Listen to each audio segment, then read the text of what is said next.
Good morning and welcome to my kitchen. Today's episode, we're going to reveal the secrets of the ultimate chocolate brownie.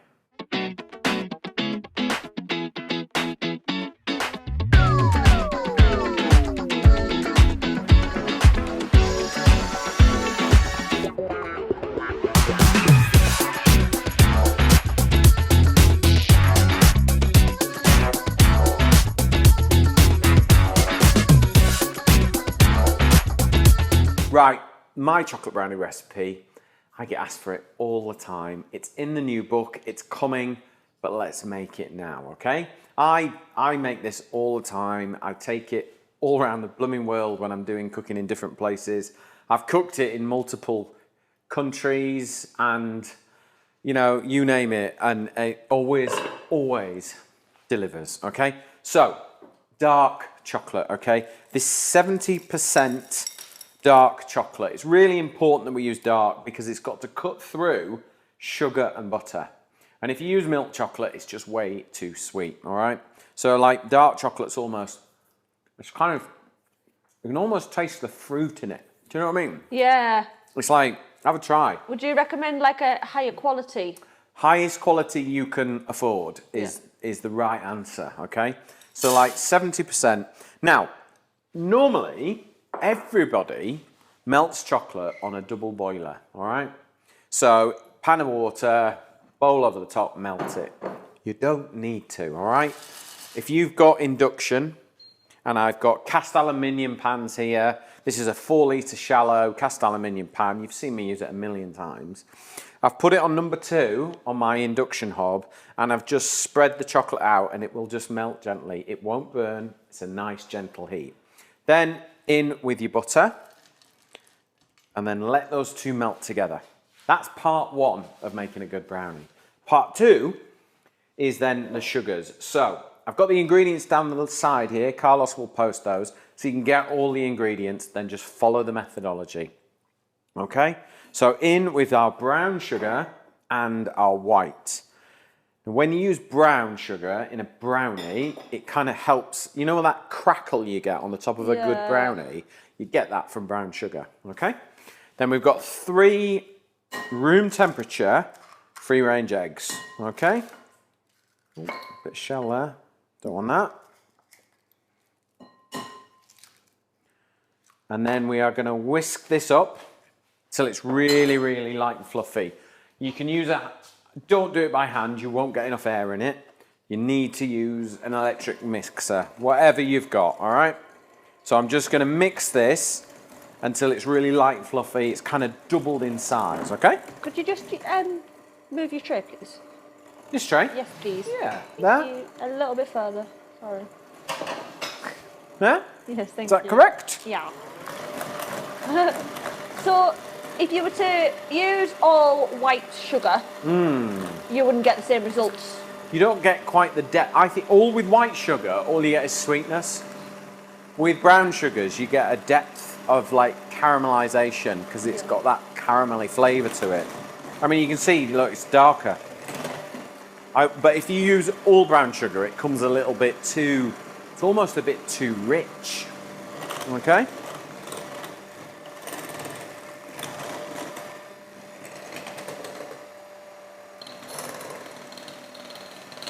And in this recipe, we're actually using gluten-free flour, plain flour. You don't need gluten in a brownie at all, okay? So you can make it gluten-free. You can make it gluten-free, and you can also make it dairy-free because you can use a dairy, plant-based butter and use a dark chocolate that's completely dairy-free. Some of them are out, there's some out there. Some out there that don't have any in. Yeah, I mean, there doesn't necessarily need to be dairy in dark chocolate. Sort of look out for a vegan chocolate, that makes it obvious that it's dairy-free. And you can get some really good plant-based, Flora do a good plant-based butter, which you can use as well. Is it plain flour you're using this one? Plain flour, gluten-free. Yeah. Yeah? Because I don't need gluten in this at all. But if you had normal plain flour in, yeah, just use that, that's fine. Yeah, you know I love gluten. So all I'm doing is I'm just trying to get air now into it because we're using a plain flour. This is where the rise will help. This is where you get the rise from a brownie. So what would happen if you were to use self-raising flour and something It will like rise too much and become more like a cake. Right, okay. And the secret to a brownie is just when you're baking it, it needs to have a slight wobble in the middle, then you turn the heat off. And that's how you get that kind of crispy edge, but sort of fudgy middle. Yeah. And if you overcook it, it becomes a cake. If you undercook it, it becomes a very rich slab of dense chocolate almost. But this, you can see how it's sort of starting to become a lot paler and more sort of velvety, and you can almost see the trail that the whisk is leaving. Okay?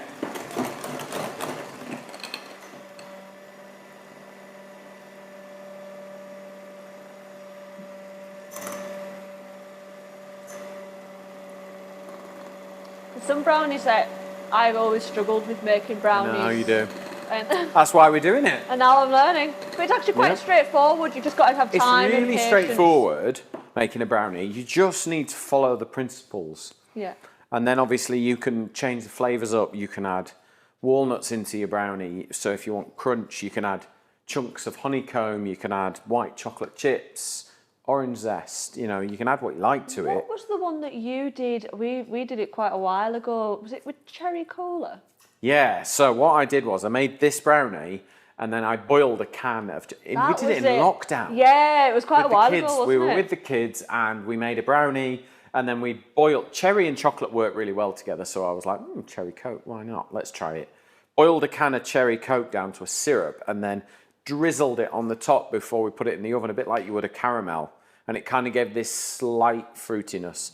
And that slight cherryness works really well with dark chocolate. Because dark chocolate, once you get past the sort of chocolatey bit, it tastes a little bit fruity. Right, nearly there.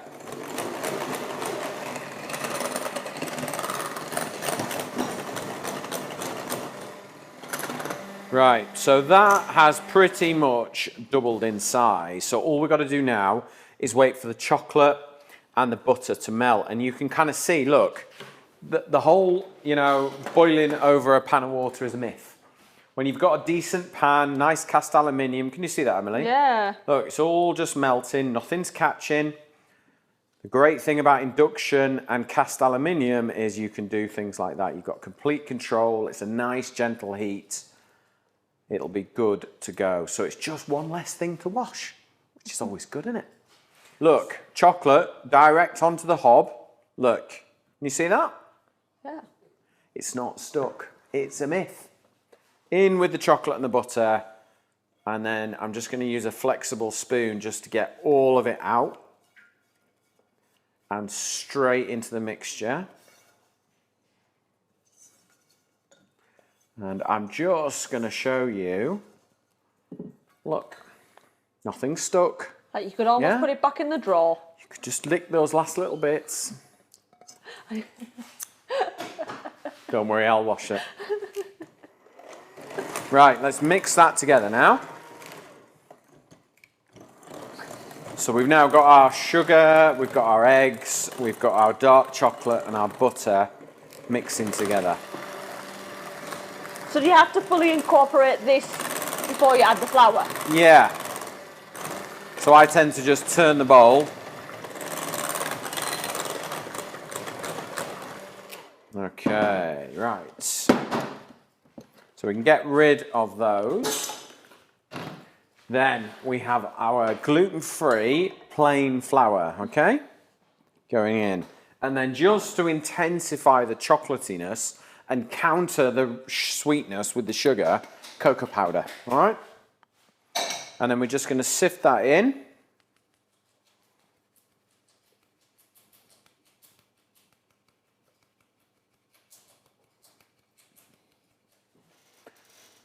And then just get the lumps out. There we go. That is why we sift our cocoa powder. Now. It goes quite rocky in the tubs, doesn't it? Yeah, it clumps together. Yeah. Because I think, like, good quality cocoa powder, like, a lot of manufacturers add anti-clumping something or other to it. Right. Whereas with that, it's just cocoa powder and that's it. Yeah. So, we're going to fold this together now. Bowl one way, spoon the other way. Yeah? Yeah.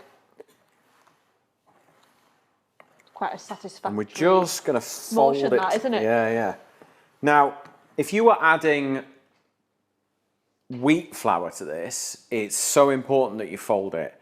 Because we've added gluten-free flour, it's less important. But as a habit, it's good just to work on folding it because there is no gluten in my flour. But if you were using traditional all-purpose flour, whatever, there is gluten in it. And the more you stir it, the more you develop the gluten. So that's why we fold it together, okay?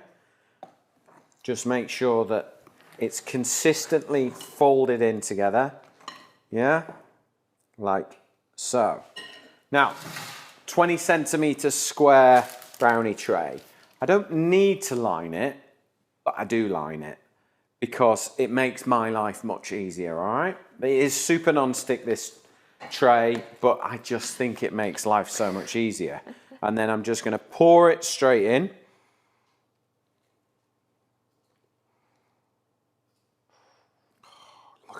What is it about melted chocolate that just looks so good? See, I have a friend, Paul A. Young, who adds Marmite to his brownies. Oh, And as you well know, I like my Marmite, and I will give anything a go that's got Marmite in. I do not like Marmite brownies.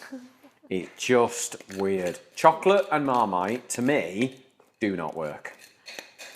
No, they shouldn't be put together. Eat your Marmite, then eat your chocolate. Don't mix it. Do you think it's just because of like kind of like the umami, like meatiness of Marmite? Chocolate and salt, isn't it? Yeah. But it's not. It's Marmite, and it's wrong. And for Coming years, from a Marmite lover.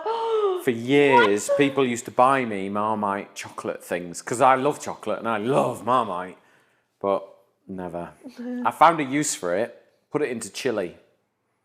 Dark chocolate and Marmite. Yeah, get it. Yeah. Right. Just wash my hands. This chocolate brownie just needs a little bit more chocolate. So just some chocolate scattered in. Yeah? So that it just. If in doubt, add more chocolate. Yeah, yeah. Just so that it's like, otherwise it's all the same texture all the way through the brownie, and I think it's just too much. Whereas if you put some pieces of chocolate in, you could add white chocolate if you wanted, to make it sort of creamier and lighter. And then we're just going to add a little sprinkle of sea salt, because this does work. Not Marmite, sea salt. Just a little bit, like half a teaspoon on top. And then we're going to bake this in the oven, 175 degrees. No, 170 degrees. And it's going to take about 20 to 25 minutes, but I'm going to show you at the right point on when to take this out of the oven. Because this is the bit that gets you, isn't it? Yeah, yeah. Is cooking a brownie to the point where it's cooked but squidgy and not undercooked and not overcooked. Right, time for coffee. So, the secret to a good brownie for me is once it's baked and you've got that wobble, is putting it in the fridge overnight, because trying to cut a brownie that's warm is a nightmare, all right? So, what I'm gonna do is I've let this one sit and rest overnight, so that allows the chocolate to firm up, and then it means you can lift it out nice and easy, all right? And you can see, because we use the blended sugars, we've got a nice crackle on the top. Fancy a piece? Always. Always, right. And the sea salt has just sat on top, so what you find is you don't get like a salty brownie, you get a brownie that's more chocolatey. Because the salt just kind of locks into your taste buds and just plays to all the notes and everything that your sort of taste buds actually want. But if I just lift that piece off there, can you see that, Emily? Yeah. Nice and fudgy in the middle, around the outside. Perfect with a coffee. So there you go. You have a little try of that one. Oh, thank you very much. Carlos? Always? You never say no. Look, can you see that, Emily? Which camera? Yeah. There? It's got that fudginess, but it's got the hold around the edge. There you go. Oh, I think you're getting further and further away. But that is how you make the ultimate chocolate brownie.